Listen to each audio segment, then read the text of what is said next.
তো দেখুন আমরা আলু আর পেঁয়াজ একসাথে একটু দিয়ে রাখছিলাম, সেটা আমি তেলে দিয়ে এখন ভালো করে ভেজে নিয়েছি।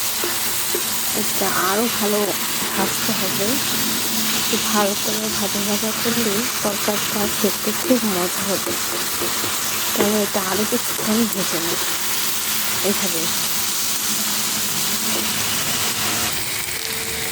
দেখুন ঠিক এভাবে ভেজে নেওয়ার পর এখানে শুধু কিন্তু একদম ছোটো ছোটো করে আলু আর পেঁয়াজ আমি একসাথে দিয়ে ভেজে নিচ্ছি।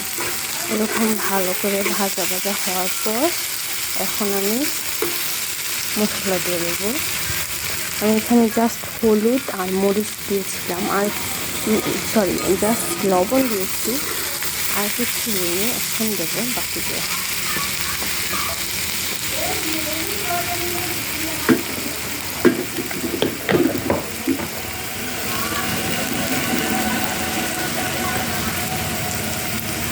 আদা রসুন বাটা,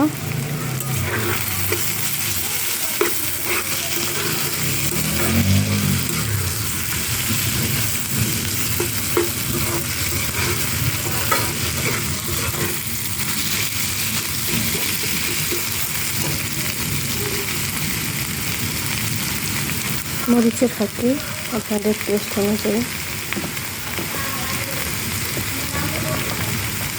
1 চামচ হলুদের গুঁড়া। এখন এটা আবার একটু ভালো করে কষিয়ে নেব।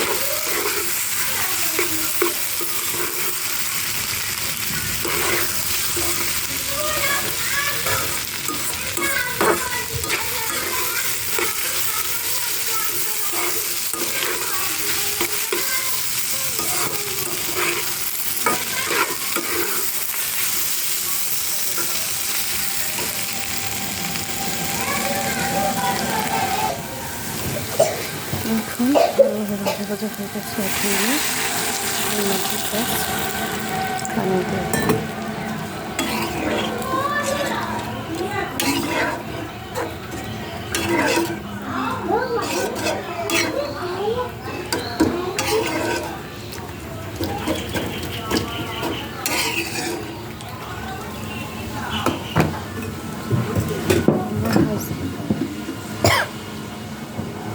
আমি এখন আরেকটু পানি দিয়ে দেবো, কারণ একটু ঝোল ঝোল খেতে পছন্দ করে।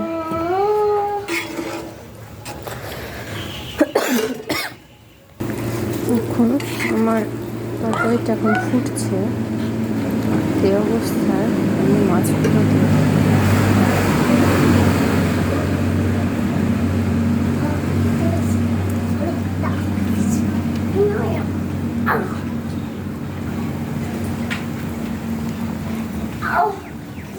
তারপর আমি ঢাকা দিতে। দেখুন বন্ধুরা, আমার তরকারিটা হয়ে গেছে। আমি জাস্ট সামান্য একটু জিরে গুঁড়ো দেবো, কারণ বেশি দিলে আমার বাড়ির সবাই খেতে চায় না, এই কারণে জাস্ট হালকা। আপনি চাইলে ধনেপাতা দিতে পারেন, ধনেপাতা দিলে আর বেশি ভালো হয়। তো এখন তো বর্ষাকাল, ধনেপাতা পাওয়া যায় না বর্তমানে, আমার কাছে ধনেপাতা ছিল না, তো সেই কারণে আমি জাস্ট হালকা সামান্য একটু ভাজা জিরে গুঁড়ো দিলাম। তো আমার তরকারিটা হয়ে গেছে, এখন নামিয়ে ফেলবো।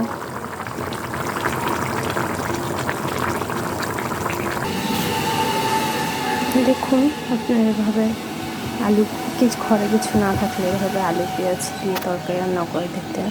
আমি অনেকবার খেয়েছি, তরকারিটা জাস্ট ওয়াও হয়। আপনারা একদিন খেয়ে দেখবেন, আশা করি আপনাদের ভালো লাগবে। ওকে, তো টাটা, আল্লাহ হাফেজ। আমার এই নতুন ভিডিওটা যদি আপনার ভালো লাগে প্লিজ আমাকে ফলো করবেন, আমার চ্যানেলটাকে সাবস্ক্রাইব করবেন। ওকে বাই, আল্লাহ হাফেজ।